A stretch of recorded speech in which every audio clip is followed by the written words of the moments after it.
Да не забравя да ви кажа, че ако не си маникюрист, направо подминавай видеото. Сигурна съм, че си чувала за Master Beauty Hub Event. А чудиш ли си какво означава това?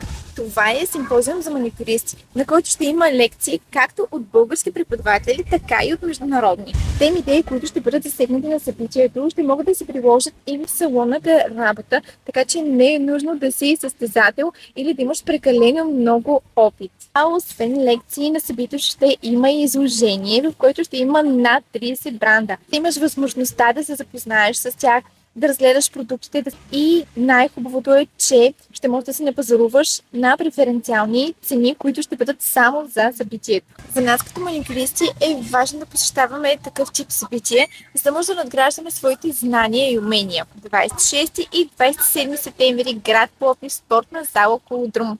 Да не забравя да ви кажа, че освен всичките лекции, знанията, които ще получите, преференциите, отстъпките, освен всичко това, ще има и автор парти, на което ще вземат участие диджей Хедбъни, Мила Роберт и Роби.